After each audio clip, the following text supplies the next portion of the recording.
Bismillahirrahmanirrahim. Bismillahirrahmanirrahim. Assalamualaikum warahmatullahi wabarakatuh. Alhamdulillah wassalatu wassalamu ala Rasulillah wa ala alihi wa sahbihi wa mawalah wa la hawla wa la quwata illa billahi wa ba'du. Alhamdulillah, di malam hari ini kembali kita bisa bertalabul ilmi di Masjid Hidaul Ilmi, Kapling Beliung, Tanjung Riau, Sekupang, Batam, Kepulauan Riau. Salawat dan salam kita hadiahkan kepada Rasul kita Nabi besar Muhammad sallallahu alaihi wa ala alihi wasallam. Kita lanjutkan kajian sirah nabawi, dan malam ini kita akan membahas tentang Bai'atul Aqabah. Pada minggu yang lalu kita bercerita tentang sejarah Isra dan Mi'raj. Maka malam ini kita akan membahas tentang Bai'atul Aqabah. Baik Bai'atul Aqabah al-ula yang pertama atau Bai'ah Aqabah yang kedua. Mudah-mudahan cukup waktunya. Ma'asyiral muslimin yang dimuliakan Allah Subhanahu wa taala. Kita tahu bahwa setelah wafatnya Khadijah, kemudian meninggalnya Abu Talib, maka dakwah Nabi sallallahu alaihi wasallam semakin sulit dan dipersulit. Nabi sallallahu alaihi wasallam sudah berusaha untuk mendakwahi orang-orang Mekah, tetapi 18 kabilah betul-betul mengkudeta Nabi, sehingga Rasul tidak bisa bergerak. Makanya Rasul mulai berdakwah mencari areal baru, dapatlah Taif. Sampai di Taif juga sama, Nabi SAW pun tidak lepas dari ujian orang-orang Taif, justru lebih buruk dibandingkan apa yang ia dapati di Mekah. Sampai akhirnya kemudian Allah Subhanahu wa taala ingin menghibur Rasul, maka diberangkatkanlah dalam sebuah peristiwa besar yang disebut dengan Isra dan juga Mi'raj. Isra itu artinya perjalanan malam-malam dari Masjidil Haram ke Baitul Maqdis. Adapun Mi'raj dari Baitul Maqdis ke Sidratil Muntaha. Setelah peristiwa Isra Mi'raj inilah, maka Nabi SAW berusaha untuk mendakwahi manusia, tapi tidak ada kesempatan karena memang orang-orang Arab sudah mulai menyempitkan dakwahnya, susah untuk berdakwah, sehingga hanya ada satu kesempatan, menunggu musim haji. Karena musim haji itu kan semua kabilah-kabilah Arab dari mana-mana tumplak ke Mekah. Puluhan kabilah itu tumplak di Mekah untuk ibadah haji. Inilah satu-satunya kesempatan yang bisa dilakukan Nabi untuk berdakwah di musim haji ke berbagai macam kabilah. Ada yang kemudian menolak dengan keras dan mengatakan bahwa keluargamu dan juga teman-temanmu kami sudah tahu, mereka semua tidak mengikuti kamu. Kalau keluargamu saja tidak mengikuti kamu, bagaimana kami mengikuti kamu? Jadi banyak kabilah-kabilah menolak. Tetapi di sini Allah Subhanahu wa taala kehendaki ada 6 orang dari penduduk Yathrib yang kemudian beriman kepada Rasul. Bagaimana kisahnya? Ini yang menarik, kita akan bahas. Kita tahu bahwa Yathrib itu adalah kota Madinah yang sekarang itu tempat berkumpulnya bangsa-bangsa di situ. Ada Yahudinya, ada Nasraninya, ada musyriknya. Terakhir Islam pun gabung juga di situ. Cuman ada perbedaan tujuan. Kalau orang-orang Yahudi datang ke Madinah atau Yathrib, itu memang tujuannya tujuan agama. Jadi orang-orang Yahudi yang mereka datang dari Yerusalem, dari Palestina, dari Syam menuju Madinah itu karena sebuah keyakinan bahwa menurut ajaran mereka, padri-padri mereka, kitab-kitab mereka, bahwa Madinah itu adalah tempat diutusnya Rasul terakhir.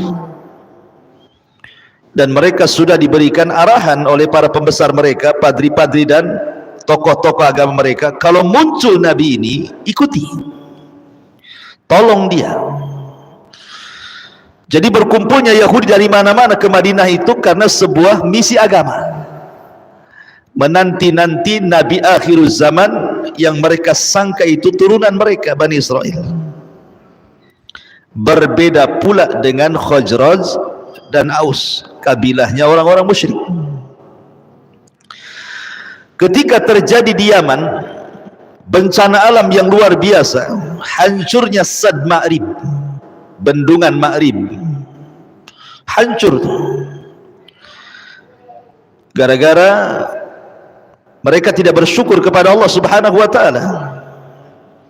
Dan ini ada hubung kait dengan kisah negeri Sabah. Negeri Sabah itu kan negeri disebut jannah, sorga, saking indahnya. Tapi karena mereka kufur, maka Allah Subhanahu wa taala azab mereka dengan menghancurkan bendungan Sabah. Dikirimnya tikus-tikus sebesar kucing, kemudian menggerogoti bendungan itu, kemudian jebollah bendungan itu, kemudian air bah banjir dan meluluh lantakkan negeri Sabah. Dari situlah kemudian yang selamat, mereka harus meninggalkan Yaman. Adapun kemudian kenapa dituju Madinah? Kenapa orang-orang musyrik Yaman yang terdiri dari 2 kabilah yang bersaudara dari keturunan Bani Qailah, Khazraj dan Aus ini memilih negeri Madinah? Kan banyak negeri-negeri yang lain. Karena negeri Madinah itu atau Yathrib dikenal kesuburannya. Jadi di situ dikenal dengan kurmanya. Makanya kemudian Khazraj dan Aus memilih mereka kemudian hijrah dan minta suaka di Yathrib karena urusan dunia. Jadi karena ingin mencari tanah yang subur, bisa digunakan untuk bercocok tanam. Jadi sini sudah beda tujuannya ya. Kalau Yahudi datang ke Madinah murni misi agama, karena di situ diramalkan akan ada Nabi dan jadi tempat hijrahnya Nabi. Kalau orang-orang musyrik Khazraj dan Aus murni misinya dunia. Tetapi kehendak Allah berbeda. Yang misi agama orang-orang Yahudi justru ketika Rasul muncul tidak beriman. Yang misi dunia justru ketika Rasul muncul malah beriman. Anda boleh berkehendak, saya boleh berkehendak, tetapi Allah lah yang menentukan kehendak. Yahudi berkehendak beriman dengan Nabi yang menurut keyakinan mereka Nabi itu adalah Nabi penyelamat mereka. Orang Khazraj dan Aus gak kepikiran masalah itu. Dia cari tempat untuk makan saja. Tapi justru hidayah diberikan kepada Khazraj dan Aus dan tidak diberikan kepada orang Yahudi. Ketika Khazraj dan Aus sampai di kota Madinah, kenapa kemudian padahal Khazraj dan Aus ini kan saudara kandung dari anak-anak Kailah.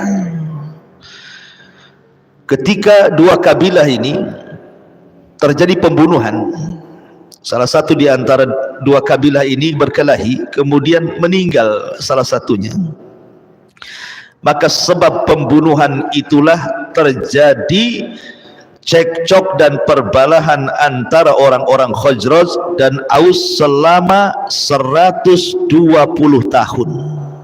Tidak pernah damai itu Khazraj dan Aus itu, padahal saudara kandung untuk kakeknya itu. Menunjukkan bahwa dalam keluarga itu bisa saja kemudian cekcok, tidak tegur sapa, bahkan musuhan, bahkan tak jarang bunuh-bunuhan gara-gara waris, tak gara-gara apa gitu ya. Seperti Khazraj dan Aus ini akhirnya musuhan selama 120 tahun tuh gara-gara pembunuhan. Kemudian Yahudi juga sama. Yahudi kan terdiri dari 3 kabilah tuh. Kabilah Bani Qunaiqa, kabilah Bani Nadir, dan kabilah Bani Quraidah. Itu tidak akur juga.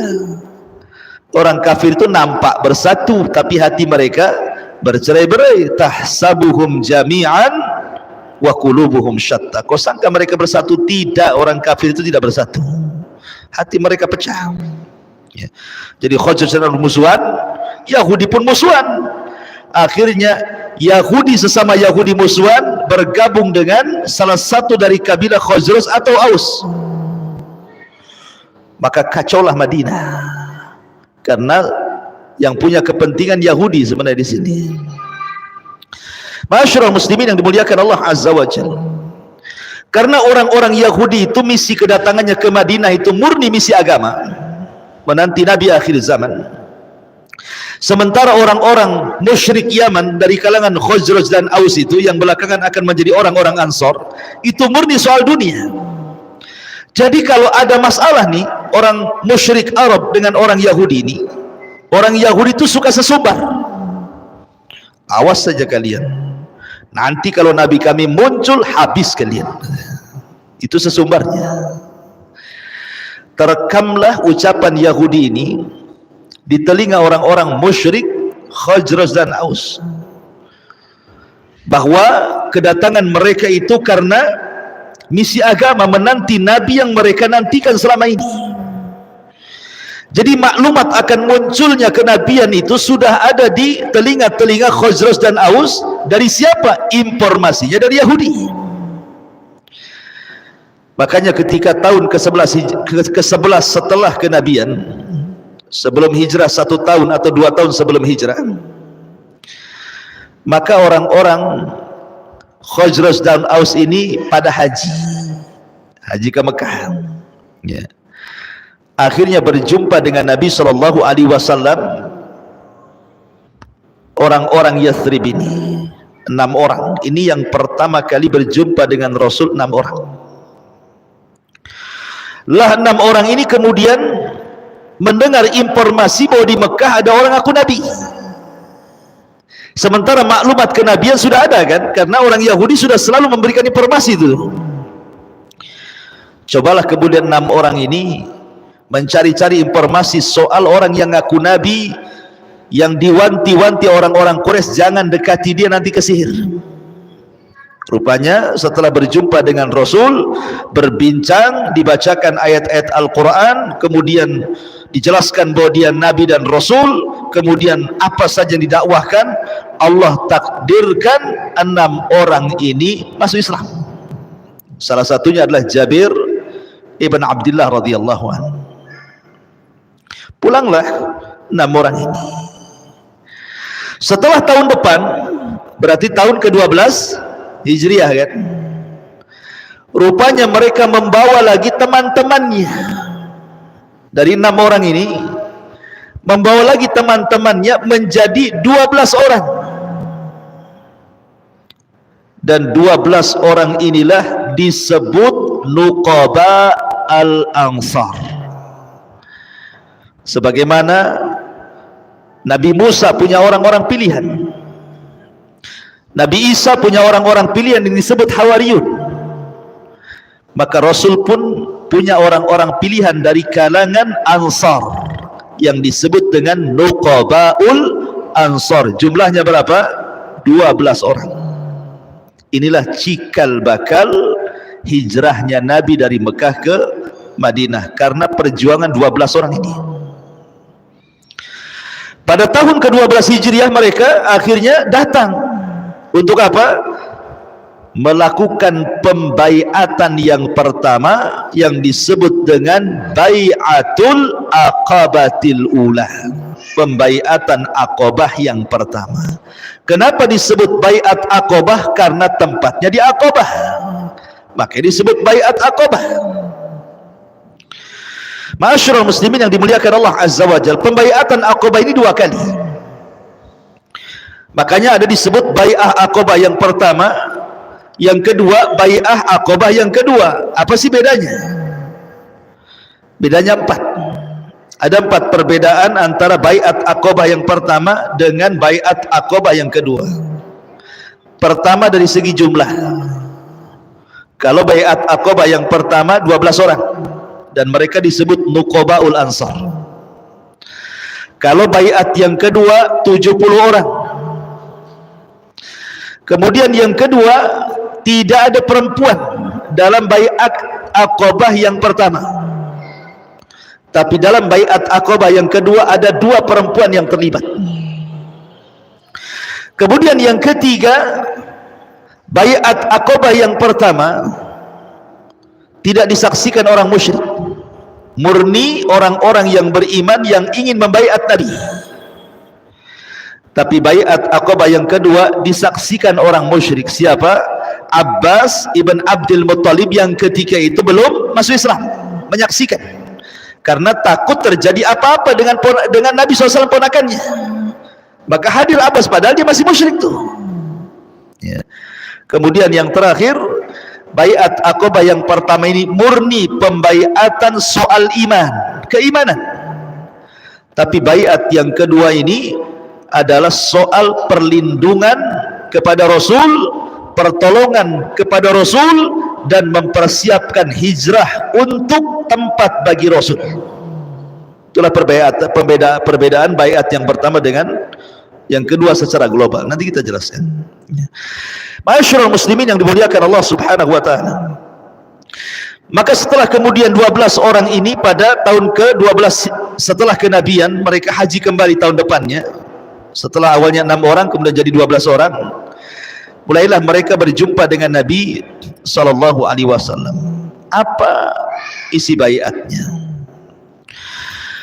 Diriwayatkan oleh Imam Al-Bukhari dari Ubadah ibn Samit radhiyallahu anhu. Sebelum saya jelaskan isi baiatnya, di antara orang-orang yang terlibat dalam baiat ini disebutkan nama-namanya. Mereka adalah salah satunya Mu'ad ibn Al-Harith, kemudian Dakwan ibn Abdul Qais, kemudian Ubadah ibn Samit yang meriwayatkan hadis tentang pembaiatan, kemudian Yazid ibn Tha'labah, kemudian Al-Abbas ibn Ubadah, kemudian Abul Haytham ibn Taihan. Ma'ruf kisahnya ya, Abul Haytham ibn Taihan ini yang ketika saya bercerita tentang surah Al-Hakumut Takatsur, ketika Madinah terjadi paceklik hebat, maka Nabi SAW keluar siang-siang bersama Abu Bakar dan Umar mencari makanan. Maka datanglah ke rumah Abu Haytham ibn Taihan ini, kemudian dihidangkan kambing rebus, kemudian tamar, dan juga air putih. Ketika sudah dihidangkan, Rasul tidak mau makan, malah nangis. Abu Bakar pula lihat Rasul nangis, ikut nangis. Modelnya Abu Bakar begitu. Dia nggak nanya kenapa Rasul nangis, enggak. Nengok Rasul nangis, nangis. Rasul tertawa, tertawa. Itu Abu Bakar. Dia ngikut apa yang dilakukan Nabi. Beda Abu Bakar, beda pula Umar. Umar tidak mau main ikut-ikutan nangis. Kata Umar, ya Rasulullah, afi hadhil halati tabki. Rasul, kenapa dalam kondisi kita mau makan kok nangis? Katanya, makanlah kan itu ya. Kenapa nangis? Ya. Akhirnya Nabi SAW mengatakan, ya Umar, alhaakumut takatsur hatta zurtumul maqabir, sampai kepada latus alunna yauma idzin anin naim. Ingat, nikmat yang di depan kita ini akan ditanya. Mau makan diingatkan neraka, hilang nafsu makannya. Akhirnya hilang nafsu makan, diingatkan neraka. Ya. Ini semua akan ditanya. Nah, itu di rumah siapa? Di rumah Abu Haytham ibn Tihan ini, dari Bani Abdil Ashhal. Kemudian Uwaim ibn Sa'idah. Kemudian ini yang 7 orang yang tambahan. Sebelumnya kan 6 orang, tetapi yang 1 Jabir tidak ikut. Jadi 7 tambah 5 jadi 12 orang. Itulah Nuqabaul Ansar. Nah, salah satu yang hadir dalam pembaiat ini itu adalah Ubadah bin Samit, seorang sahabat mulia dari kalangan Ansar. Dia bercerita sebagaimana hadisnya dinukilkan Imam Bukhari dalam sahihnya. Apa kata Ubadah ibn Samit? An Ubadah bin Samit anna Rasulullah sallallahu alaihi wasallam qala bay'uni ala alla tusyriku billahi syai'an. Kata Nabi sallallahu alaihi wasallam, kemari baiatlah diriku. Yang pertama, jangan sekutukan Allah. Ini poin baiat yang pertama, jangan menyekutukan Allah. Dari sini kita tahu prioritas dakwah para nabi, bahwa prioritas dakwah para nabi itu tauhid. Semua para nabi, bendera mereka dalam berdakwah adalah tauhid sebelum yang lainnya. Makanya kalau kita melihat sirah sejarah para nabi dalam Al-Quran, mesti dakwah mereka mengatakan apa? U'budullaha wa la tusyriku bihi syai'an. Sembahlah Allah, tauhidkan Allah, jangan sekutukan Allah dengan siapapun. Walaqad ba'atsna fi kulli ummatin rasulan an i'budullaha wajtanibut taghut. Dan sungguh kami utus pada tiap-tiap umat seorang rasul, tugas mereka menyampaikan kepada umatnya, sembahlah Allah, jauhi sesembahan selain daripada Allah alias taghut. Itulah dakwah para nabi, tauhid. Ya. Maka baiat yang pertama, isi baiatnya yang pertama, poin pertama adalah jangan sekutukan Allah. Kenapa? Karena Nabi SAW melihat orang-orang Arab itu umumnya para penyembah berhala. Semua para penyembah berhala. Makanya poin pertama soal tauhid. Ini yang pertama. Kemudian yang kedua, wala tasriku, jangan mencuri. Karena kebiasaan orang Arab suka curi, suka ngerampok. Banyak perompak-perompak padang pasir. Terkadang kemudian orang-orang tidak aman ke sana kemari karena banyak perampok. Makanya Rasul mengatakan jangan mencuri, jangan merampok, jangan korupsi, jangan macam-macam. Pokoknya yang berkaitan dengan hak harta. Kemudian yang ketiga, wala taznu, jangan berzina. Karena kalau kita melihat tradisi jahiliyah dalam pernikahan itu kan macam-macam tuh. Ada perempuan itu meletakkan bendera di pintu rumahnya, sengaja mengundang laki-laki untuk berzina dengan dia. Pamannya ada laki-laki yang masuk berzina dengan 10 laki-laki, kemudian hamil, tinggal milih saja bapaknya siapa tuh. Coba, ini kan tradisi nikahnya jahiliyah seperti itu ya. Makanya tradisi jahiliyah itu mereka suka berzina. Maka poin yang ketiga, jangan berzina. Kemudian yang keempat, wala taqtulu auladakum, jangan membunuh anak-anak kalian. Karena kebiasaan orang-orang jahiliyah itu apa? Suka mengubur anak perempuan hidup-hidup. Dan itu digambarkan dalam Al-Quran tuh. Wa idza busyira ahadukum bil untha dhalla wajhuhu muswaddan wa huwa kadhib. Apabila dihabarkan kepada orang-orang musyrik jahiliyah itu akan kelahiran perempuan, bayi perempuan, oh mereka marah, tidak suka. Makanya kemudian ada tradisi mereka suka mengubur bayi perempuan hidup-hidup karena untuk menutup rasa malu. Malu kalau punya anak perempuan itu orang jahiliyah tuh. Tetapi ada riwayat ini tidak benar sebenarnya. Riwayat ini lemah, tapi banyak para duat itu menyampaikan riwayat ini tentang kisah Umar ibn al-Khattab radhiyallahu an yang mengubur anak perempuannya hidup-hidup. Ini kisah batil, cuman masalahnya sudah kadang tersebar kan gitu. Ceritanya begini, jadi Umar suatu ketika itu kelihatannya kayak orang gila, kadang-kadang senyum, tertawa, kadang-kadang menangis. Coba antum kalau sendirian, kadang tersenyum, kadang menangis, kira-kira itu orang ngomong apa sama antum? Ya, stres orang itu kan begitu ya. Jadi Umar itu kadang-kadang senyum, tertawa, kadang-kadang menangis. Jadi akhirnya kemudian ditanya gitu ya, wahai Umar, lima tabki wa lima tadhak? Kenapa kau menangis? Kenapa kau tertawa gitu? Kemudian Umar radhiyallahu mengatakan, adapun saya tertawa, saya teringat dulu di zaman jahiliyah. Ketika aku safar, aku lupa membawa Tuhanku. Tuhannya orang-orang jahiliyah itu kan macam-macam. Ada Tuhan besar diletakkan di ruang tamu gitu ya. Ada agak kecil diletakkan di kamar. Ada kecil nonet. Itu biasanya dibawa untuk safar, taruh di pesak, taruh di gantong gitu ya. Lah Umar itu lupa membawa berhala kecil nonet itu ya. Jadi ketika sudah jauh dari Mekah nih, Umar radhiyallahu an rindu ingin menyembah Tuhannya pula ketinggalan. Akhirnya kemudian Umar berpikir gimana caranya. Ketika dia sudah lapar, dia keluarkan sawik rotinya itu untuk dimakan. Terpikir untuk membuat Tuhan dari sawik. Akhirnya kemudian betul-betul dia buat dari Tuhan dari sawik, dari roti adonan roti itu. Dikepal-kepal jadilah kepala, dikepal-kepal jadilah tangan, jadilah badan, jadilah kaki, jadilah Tuhan Umar, siap disembah Umar. Masalahnya semua adonan roti habis, jadi Tuhan. Disembahlah sama Umar itu radhiyallahu anhu.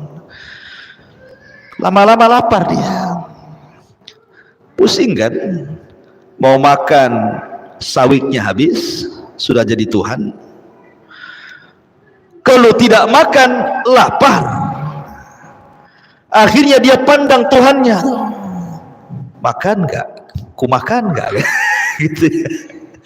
Karena lapar, terpaksalah diambil kakinya, dimakan, kurang puas. Ambil satu kakinya, dimakan, hilang dua kakinya, kurang puas. Ambil badannya, dimakan, kurang kenyang. Ambil tangannya, kurang puas. Kepalanya juga ditelan, habis Tuhan Umar, dimakan Umar. Satu-satunya sahabat yang makan Tuhan Umar ini orang. Tapi kisah ini batil. Ya, ingat, ini kisah batil. Coba bayangkan, orang makan Tuhan, harusnya Tuhan makan orang ya. Masyarul muslim. Makanya Umar berpikir, bodoh kali aku gitu bahasanya ya. Kok bisa gitu ya Tuhan dimakan itu. Makanya Umar tertawa kalau teringat kisah itu. Itu kenapa saya tertawa gitu maksudnya. Adapun kenapa saya menangis, itulah lalu bercerita, aku dulu punya anak perempuan, aku tidak tahan dengan aib, aku malu dengan orang, akhirnya kukuburkan bayi itu hidup-hidup. Aku pun menangis karena sudah membunuh anakku sendiri. Ma'asyiral muslimin, intinya tradisi jahiliyah memang begitu, suka mengubur bayi hidup-hidup. Makanya Allah Subhanahu wa taala berfirman, wal mau'udatu su'ilat bi ayyi dzambin qutilat. Ingat, bayi-bayi yang kau bunuh itu akan datang menghadap Allah tanpa kepala, kepalanya dipegang dengan tangan kirinya, tangan kanannya menggeret orang yang membunuhnya.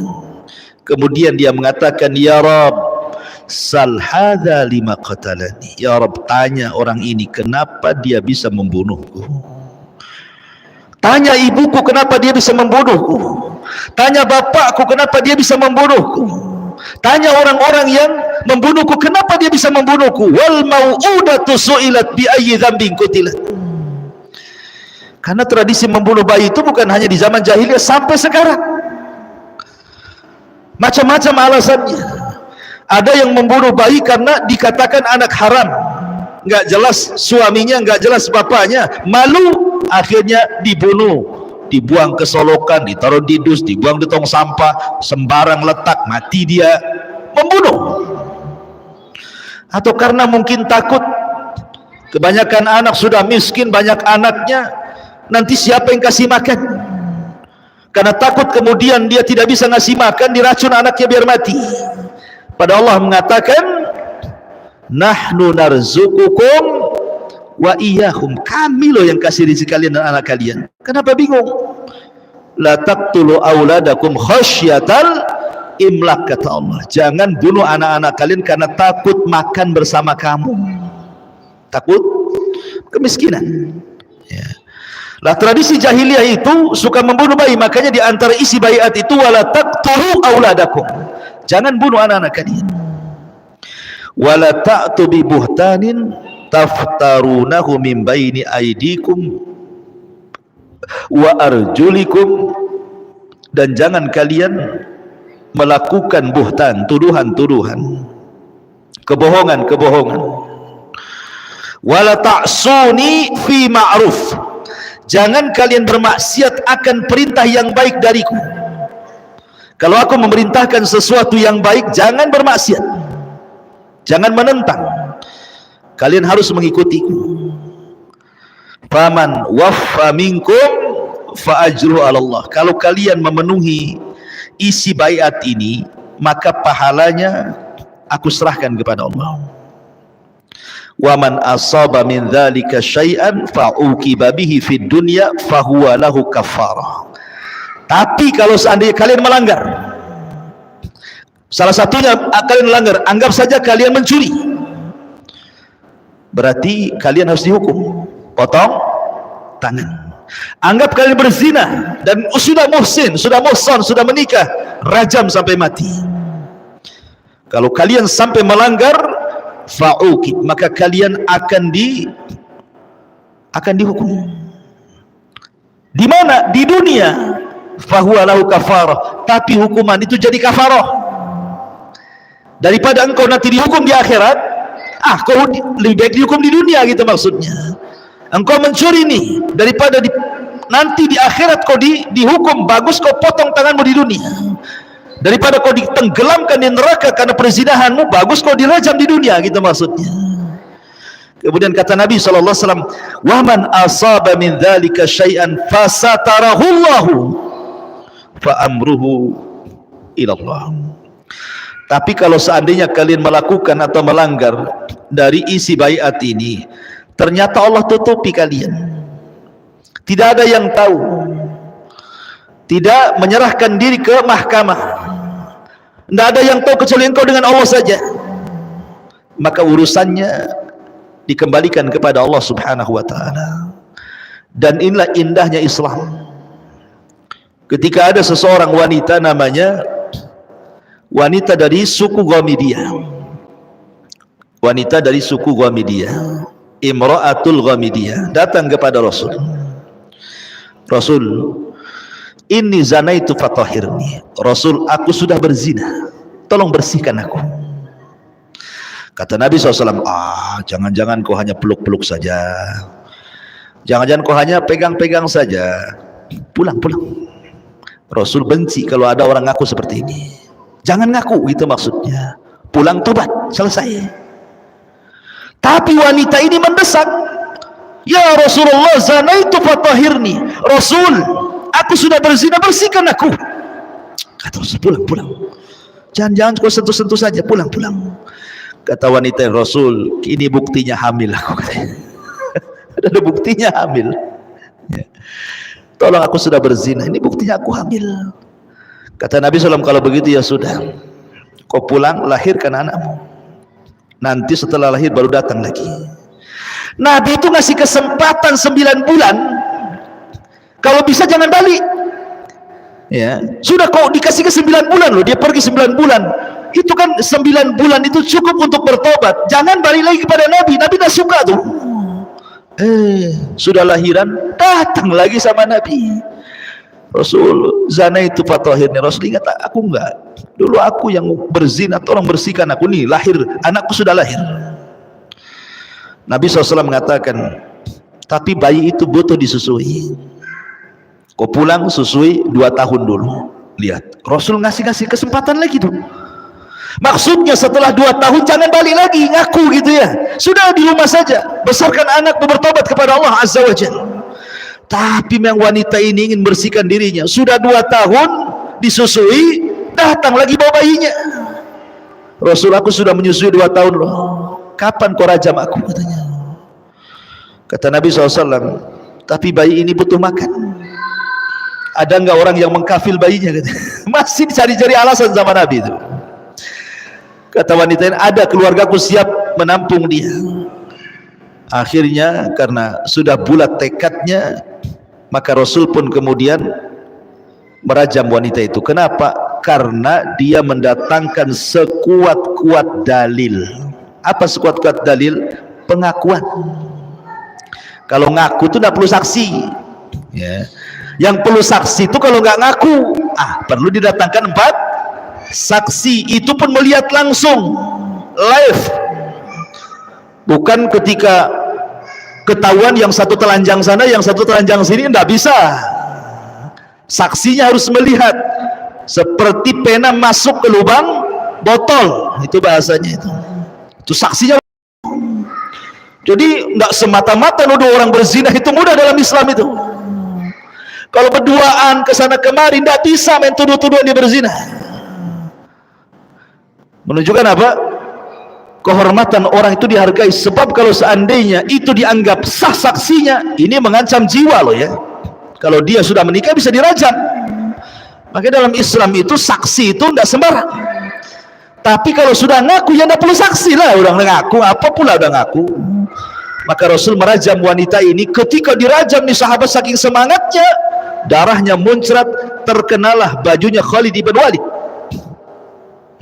Khalid pun mencaci maki wanita itu. Dasar pezina katanya. Kata Nabi, jangan kau caci wanita itu. Karena dia sudah mendatangkan satu taubat yang sangat besar.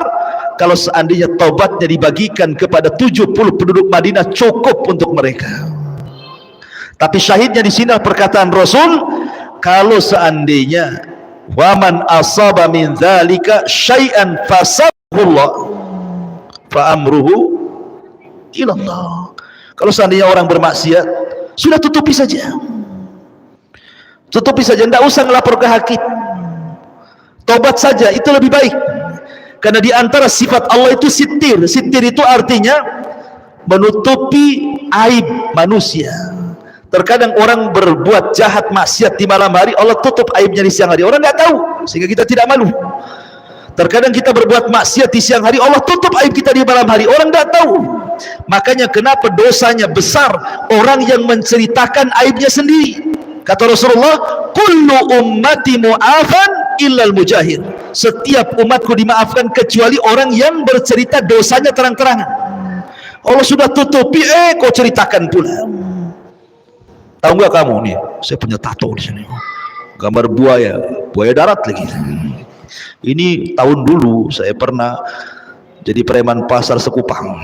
Ngapain cerita? Kalau ada tato pakai baju tutupi sehingga orang nggak tahu. Bahwa kita ini dianggap orang baik kan? Karena menceritakan dosa yang sudah lalu itu kejahatan dalam Islam tuh. Itu tidak diampuni dosanya. Kasihan jadinya. Ya, masyarul muslimin yang dimuliakan Allah Azza wa Jalla. Jadi tidak semua diceritakan. Suami istri Syekh ditanya, Syekh, bagaimana seorang suami yang baik, yang soleh mendapatkan istrinya mantan pelacur? Suaminya tidak tahu kalau dia mantan pelacur. Apakah boleh wanita ini terus terang dengan suaminya supaya tidak ada ditutup-tutupi? Kata Syekh, jangan. Karena tidak semua terus terang itu akan menjadi sebuah kebaikan. Tutup saja. Anggap suamimu tahunya kamu orang baik-baik. Jangan diceritakan, bang, maaf nih bang, 20 tahun dulu saya ini pelacur internasional lah, suaminya marah. Nggak boleh, kita nggak boleh dibuka aib. Makanya Allah di sini di antara isi baiatnya, waman asaba min dzalika syai'an fasatarahullahu fa amruhu ilallah. Sudah, kalau sudah ditutup oleh Allah, tutup, jangan dibongkar, jangan dibuka, ya. Sudah isya belum? Taib. Jadi ini isi baiat dari Ubadah bin Samit radhiyallahu anhu. Setelah kemudian mereka berbaiat kepada Rasul dan isi baiatnya ini, maka mereka meminta kepada Nabi sallallahu alaihi wasallam, Rasul, tolonglah kirim kepada kami orang yang cerdas, orang yang bisa menjelaskan Islam supaya lebih memudahkan kami berdakwah di Madinah. Jadi 12 orang ini minta kepada Rasul untuk diutus seorang dai. Maka Rasulullah SAW kemudian mengiyahkan. Siapa yang diutus Nabi? Safirul Islam, seorang juru dakwah pertama yang diutus keluar Mekah, khuruj untuk berdakwah. Siapa dia? Mus'ab ibn Umair radhiyallahu anhu. Mus'ab ibn Umair ini orang kaya, jangan salah, orang kaya, disayang sama ibundanya. Dia masih muda, ganteng, akhlaknya bagus, tutur katanya indah. Tapi gara-gara masuk Islam, diputus semua nafkahnya dari orang tuanya. Dia lebih memilih Islam dibandingkan menjadi orang kaya. Dia lebih ikut Nabi. Orangnya cerdas, orangnya ganteng, orangnya ahli diplomasi, orator ulung. Jadi Nabi SAW kalau ngutus orang itu tidak sembarang, dicari yang ganteng supaya kalau ketemu nggak takut orang. Kan ada orang belum berdakwah nengok mukanya dah mau, nggak mau, malas deh. Padahal belum tentu dia sangar sesangar wajahnya kan. Tapi Rasul tidak mau ada hal-hal yang kemudian suudon orang kan, dipilih yang ganteng. Mus'ab bin Umair itu perawakannya sama dengan Nabi. Mus'ab bin Umair ini perawakannya sama dengan Nabi. Makanya di perang Uhud, ketika Mus'ab ibn Umair terbunuh, disangkanya yang membunuh sudah membunuh Nabi. Disebarlah Nabi terbunuh di perang Uhud, padahal yang meninggal Mus'ab, karena perawakannya mirip Nabi. Masalahnya Mus'ab bin Umair ini ganteng, orator, lemah lembut, pokoknya semua ada pada Mus'ab bin Umair ini. Subhanallah. Tapi Mus'ab bin Umair dialah manusia yang pertama memberikan hidayah kepada dua tokoh Ansar, Khazraj dan Aus, Sa'd bin Rabi dan Sa'd bin Ubadah. Tapi dia tidak menyaksikan bagaimana ketika Mekah dibuka dan Islam tersebar dan melaksanakan hajat wada, karena dia meninggal di perang Uhud. Tapi lihat jasanya. Makanya Mus'ab bin Umair ketika meninggal, subhanallah, orang kaya, tapi jasadnya ketika meninggal di perang Uhud itu kafannya nggak cukup, ditarik ke kepala, kakinya nampak, ditarik ke kaki, kepalanya nampak, kan itu. Padahal orang kaya, karena dia tidak mencari kekayaan, dia li'la'i kalimatillah, untuk meninggikan kalimat Allah subhanahu wa ta'ala. Wallahu alam. Sudah isya, nanti kita lanjutkan baiat akobah yang kedua minggu depan. Subhanallah bihamdika, asyhadu an la ilaha illa anta, astaghfiruka wa atubu ilaik. Allahu ta'ala alam. Assalamualaikum warahmatullahi wabarakatuh.